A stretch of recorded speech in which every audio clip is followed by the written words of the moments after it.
At breakfast, the morning of the party, Millie found it difficult to keep a pretense of interest in anything so prosaic as toast and chops.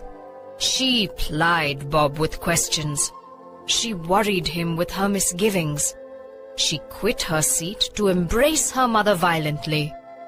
Then she was off to the kitchen and dragging Kitty, the maid, up 2 flights to view the creation in pink and white beneath the chandelier.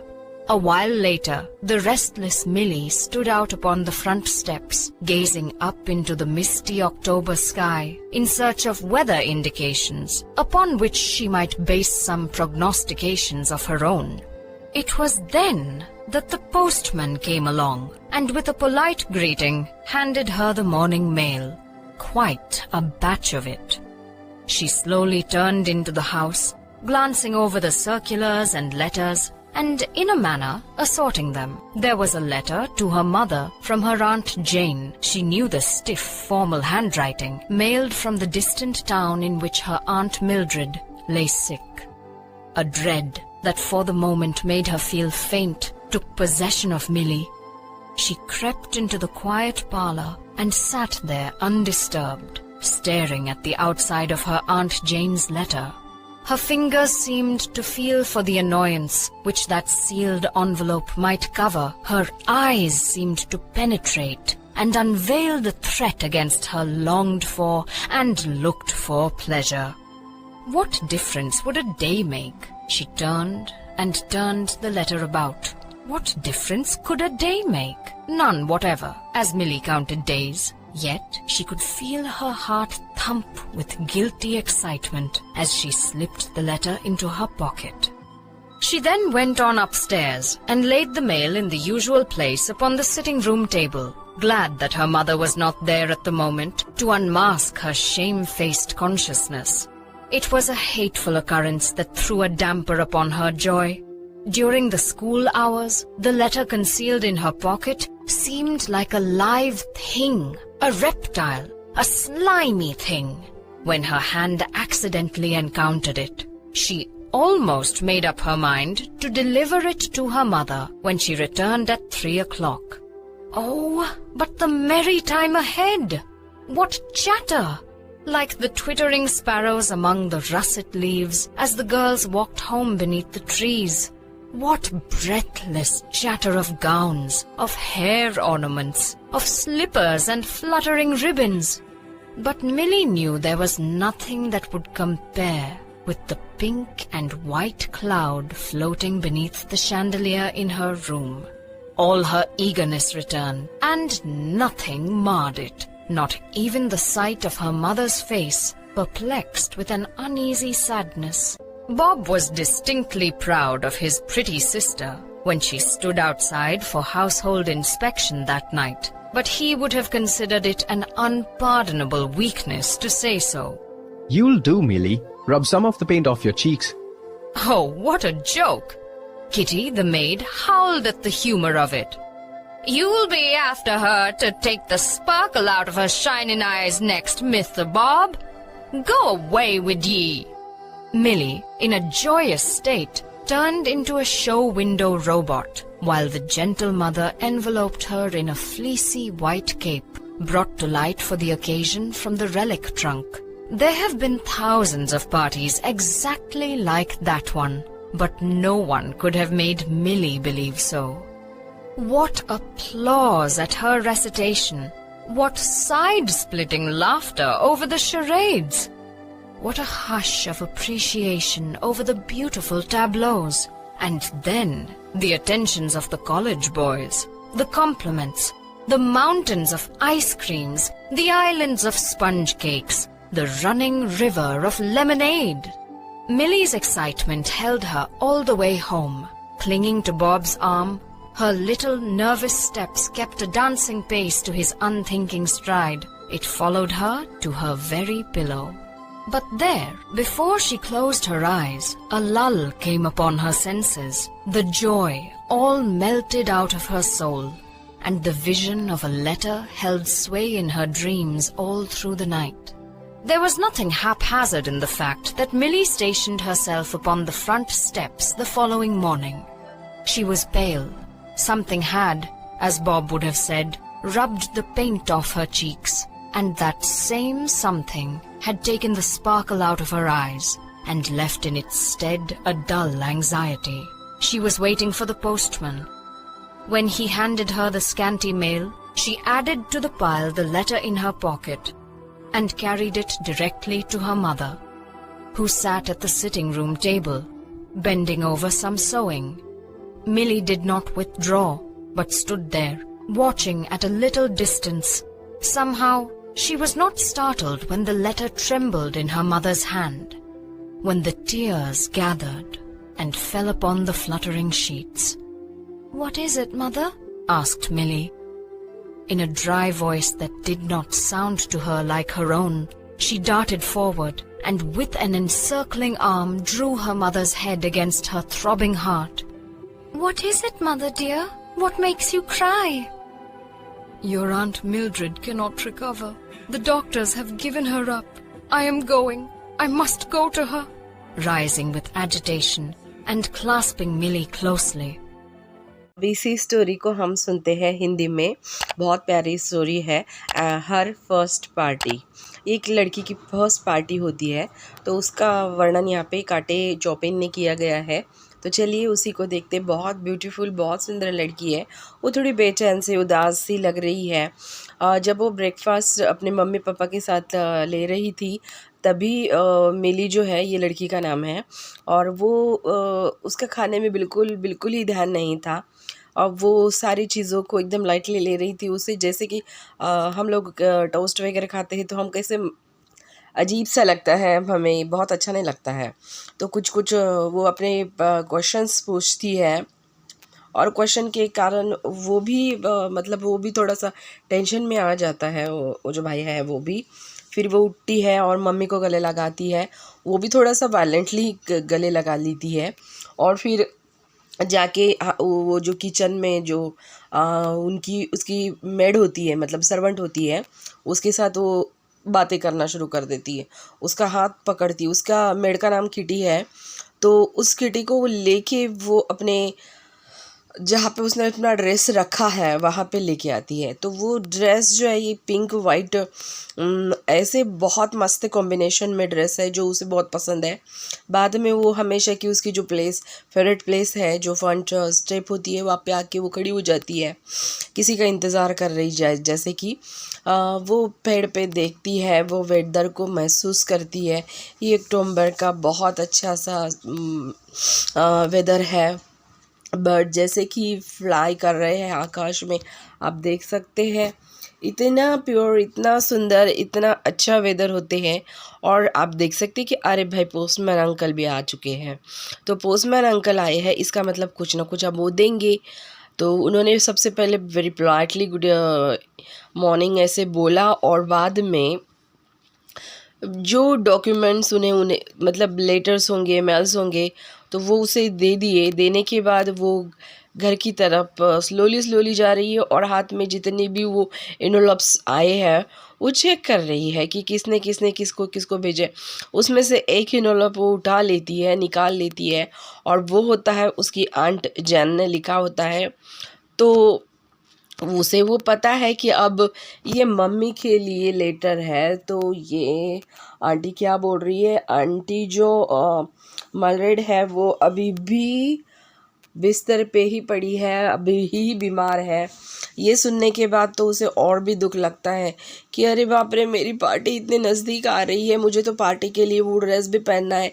और अगर समझो mummy, aunty की तबीयत अच्छी नहीं है, mummy चली गई, तो फिर मेरी वो इस चीज़ से एक तो पहले तो वो आंटी के लिए बहुत बुरा महसूस करती है।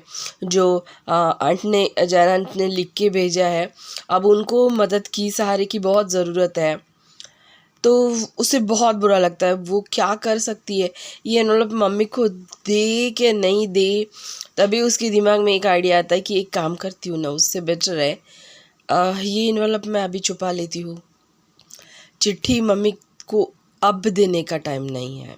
उसकी आंखों में वो नॉटीनेस किसी को भी दिखाई दे सकता था। फिर उसने चिट्ठी निकाल के अपने पॉकेट में डाल दी और एनवेलप जो था वो उसने छुपा के रख दिया। एक्चुअली ये सब करते हुए उसे बिल्कुल अच्छा नहीं लग रहा था, मतलब कभी उसने ऐसे किया नहीं था ना। लेकिन एक ही 2 दिन की तो बात थी, जैसे उसकी पार्टी ख़त्म हो जाती थी, जैसे उसका पार्टी का वो ड्रेस, वो पहली पार्टी थी उसकी और वो कोई भी हालत में उसे खोना नहीं चाहती थी। उसने बहुत प्रिपरेशन करके रखा थे और एक्साइटमेंट में वो विघ्न नहीं डालना चाहती थी, इसीलिए उसने ऐसा कर दिया। बाद में वो अपने यहाँ मतलब ऊपर चली गई, जितने भी मेल्स आए थे वो मम्मी के रूम में उसने अच्छे से रख दिए। और जब ये सब रख रहे थे तब मम्मी ने उसे देखा नहीं, ये सबसे बड़ी बात थी, क्योंकि उसने आज तक ऐसे गलत काम कभी किया नहीं था और ऐसे गलत चीज़ें करते हुए उसका चेहरा बहुत गंदा दिखता है, उसे ये पता था। मम्मी पहचान जाती थी कि उसने कुछ तो किया है, कुछ तो गड़बड़ की है। जब स्कूल का टाइम हो गया था, स्कूल के टाइम में जब वो अपने क्लास में बैठी थी तब उसकी दिमाग में वही चालू था, उसी चिट्ठी के बारे में चालू था। उसके पॉकेट में वो चिट्ठी अभी भी थी और वो मन ही मन में सोच रही थी, मैंने निकाल तो लिए इस चिट्ठी को। हाँ, मुझे पता है कि मैंने बुरा किया है, जब मेरी मम्मी को पता चलेगा तो मम्मी क्या सोचेगी। एक्चुअली आंटी की तबीयत ख़राब है। एक काम करती हूँ, 3 बजे तो मैं घर जाऊँगी, कैसे भी करके मैं वो चिट्ठी तब दे दूँगी ना, और क्या है। ऐसे वो मन ही मन सोचती रहती है। फिर वो स्कूल के बाद वो जो लड़कियाँ जो है मस्त से स्पैरो जो है, आप देख सकते कितने मस्त से चटरिंग कर रहे हैं। और तभी ये इतने सुंदर मौसम में ये 2 ब्यूटीफुल लड़कियाँ उस पेड़ के नीचे से जा रही है। उनकी कितनी ब्यूटीफुल गाउन है, उनकी ज्वेलरी देखिए, उनके हेयर देखिए, उनकी स्लीपर देखिए, उनकी रिबन तक बहुत सुंदर है। और ये सब करते हुए वो वहाँ से जा रहे हैं। अब मिली जो है ना, मिली को वो बिल्कुल किसी मतलब सोच ही नहीं सकती थी कि मेरा पिंक वाइट कलर का मेरा फ्लोट करने वाला मेरा ड्रेस जो है ये मैं पहन के मैं जब रूम में जाऊंगी, क्या होगा, पार्टी कैसे होगी, मैं कैसे लगूंगी। और वो इस चीज़ को मम्मी की नज़र से, मम्मी को पेन में मतलब दुख में डाल के, ये मम्मी को जब पता चलेगा कि मौसी की तबीयत अच्छी नहीं है, आंटी की तबीयत अच्छी नहीं है, तो मम्मी दुखी रहेगी और ऐसे मौसम में वो भी ये ड्रेस नहीं पहन सकेगी। यहाँ पे देखिए, यहाँ पे जो बॉब है ये अपनी ब्यूटीफुल सिस्टर को देख के बहुत प्राउड फील कर रहा है। बॉब, ये पापा नहीं, सॉरी मैंने मॉर्निंग में पापा बोला था, ये भाई है उसका। तो ये लड़की जो है ये यहाँ वहाँ सब जगह पे चेक करती रहती कि पार्टी के लिए जो भी हम लोगों ने सजावट की है ये सब अच्छे से हुई है क्या नहीं हुई है, सब ये देखती रहती है। और तभी बॉब जो है ये पीछे से आके उसको बोलता है कि अरे ये मैं भी कर सकता हूँ, जाओ तुम अपने मस्त से अपने चेहरे को डेकोरेट कर लो। तो वो बोलती है कि मुझे नहीं, तुम्हें ज़रूरत है उसकी। हाँ, तो किटी पीछे से हंसती है और बोलती है हाँ भाई, ये तो सच बात है ना, वो तो कर ही लेगी, पर तुम भी अपने आप को थोड़ा समझ रहे हो ना, समझ रहे हो ना। तो दोनों हंस पड़ते हैं और वो भी मिली ने यहाँ पे वाह वो ड्रेस पहन लिया है और वो एक रोबोट की जैसे चल रही है, देखो कितनी सुंदर लग रही है। मम्मी ने उसके ऊपर वाह कितना अच्छे से उसको मम्मी ने सजा दिया है, एक प्यारी सी डॉल की जैसे लग रही है। अभी भी उसके दिमाग में वही चालू है कि अब पार्टी के लिए बहुत सारे लोग नीचे आके हैं, बहुत ब्यूटीफुल गर्ल्स आके हैं, बहुत अच्छे बैचलर आके हैं। वो क्या सोचेंगे, मैं कैसे दिखती होंगी उनकी नज़र से, एक ब्यूटीफुल लड़की कैसे दिखती होंगी। सारी चीज़ें उसने, उसकी पहली पार्टी थी यार वो, वो उसे महसूस इंजॉय करना चाहती थी। वो नीचे गई, ब्यूटीफुल बॉयज़ थे, सब उसकी तरफ हैरानी से देख रहे थे, कितनी ब्यूटीफुल है। बाकी की लड़कियां भी बहुत ब्यूटीफुल थी। सभी एक दूसरे को बहुत अच्छे से प्रिटेंड कर रहे थे, सभी एक दूसरे को बहुत अच्छे से जानते थे, पहचानते थे, देख रहे थे कि बड़े होने के बाद कितने सुंदर हो जाते हैं ये बच्चे। यहाँ पे आइसक्रीम के जैसे कि माउंटेन है, ओह केक है, स्पंज केक है और लेमनेड भी है, शरबत भी है। वाह क्या पार्टी है यार। मिली की एक्साइटमेंट तो घर जब वो वापस आ रहे थे तभी थी। बाप रे, अपने भाई के आम में आम डाल के हुए वो वही सोच रही थी कि वो नर्वस भी हो रही थी। डांसिंग की जो स्टेप्स थे सब वो महसूस कर रही थी। अब जब वो घर वापस आ गई और सो गई, सोने के टाइम में जब वो पिलो पे अपना सर रखी थी, अब इस टाइम में उसके दिमाग में क्या होना चाहिए सोचिए। अरे भाई, उस चिट्ठी की बात हो रही थी, पार्टी तो हो गई थी, वो सब उसने महसूस कर लिया था, वो ड्रेस भी उसका प्यारा सा ड्रेस उसने पहन भी लिया था। लेकिन अब इस चिट्ठी का क्या करूं मैं। मम्मी को कैसे बताऊं कि आंटी की तबीयत अभी भी अच्छी नहीं है। पूरा रात भर वो सोचती रही। फिर वो जो फ्रंट स्टेप है वहाँ पे आके बैठ गई। फिर से पोस्टमैन की राह देखती रही कि पोस्टमैन आ जाए, कुछ तो इनवलप लेके आए और उस इनवलप में ये फिर से वो आंटी अच्छी नहीं है वो वाला डाल दे। उसका चेहरा बहुत पेल था, कोई भी सोच समझ सकता था कि उसने वो कितना भी अब इसके ऊपर मेकअप कर ले तो ये दुख छुपने वाला नहीं था। और भाई तो बहुत शातिर था, वो तो अपनी बहन के चेहरे से तुरंत पता चल कर लेता था कि कुछ तो प्रॉब्लम है। तभी यहाँ पे देखिए पोस्टमैन का आने का उसने देखा, दूर से पोस्टमैन अंकल आ रहे थे। वो थोड़ी सी अच्छी हो गई, चलो ठीक है अभी पोस्टमैन अंकल अपने घर की तरफ आ रहे, और उन्होंने फिर से उसके हाथ में ढेर सारे एनवलप्स रख दिए। अब उसने क्या किया, उसने जो आंटी का वो छुपाया हुआ चिट्ठी था वो एक एनवलप में फिर से डाल दिया, पैक कर दिया, और मम्मी के कमरे में आके उसने मम्मी को वो सारी की सारी जितनी भी एनवलप्स है वो दे दी। मम्मी जो है ये कुछ तो बुनने का काम कर रही है, कुछ तो कर रही है, फ्लावर कुछ तो सिलाई कढ़ाई चालू थी। तभी मिली ने वो जितने भी लेटर्स पोस्ट मैंने उससे दिए थे सारे के सारे, उसके आंटी का भी उसने चुरा के रखा था वो भी उसमें डाल दिया। मम्मी ने बराबर देख लिए, और देखते समय मम्मी ने बराबर आंटी जैन ने जो लेटर लिखा था वही उसने ले लिया, और रीड करते हुए उसके आंखों से पानी आने लगा। मिली उसके पास गई, उसके कंधे पे हाथ रख के पहले से सराहना करने लगी कि क्या हुआ मम्मी, आप रो क्यों रहे हो, क्या हुआ, किसकी चिट्ठी है, कुछ बुरा हुआ है क्या, बताओगी नहीं मम्मी क्या हुआ। उसका गला जैसे कि सूख रहा था, कैसे मम्मी को क्या दुख से कैसे निकालूं, ये सच में उसे पता था। लेकिन फिर मम्मी ने उसे मम्मी की और पास जाके वो जैसे चिपक गई, तो मम्मी उसे बताने लगी कि बेटा कुछ भी अच्छा नहीं है, मैं क्यों रो रही हूँ पता है, क्योंकि तुम्हारे आंटी की तबीयत अभी भी अच्छी नहीं हुई है और मुझे जल्दी ही जाना पड़ेगा। मार्गरेट जो है ये अभी तक ठीक नहीं हुई है, और तुम्हारी आंटी जैन आंटी अकेली क्या क्या करेगी, और डॉक्टर ने उसे आराम करने के लिए बोला है, लेकिन मुझे जाना पड़ेगा, मैं नहीं रह सकती अब यहाँ पे। और उसने फिर मिली को पकड़ा, हाथ में पकड़ा, और वो जाने के लिए रेडी हो गई।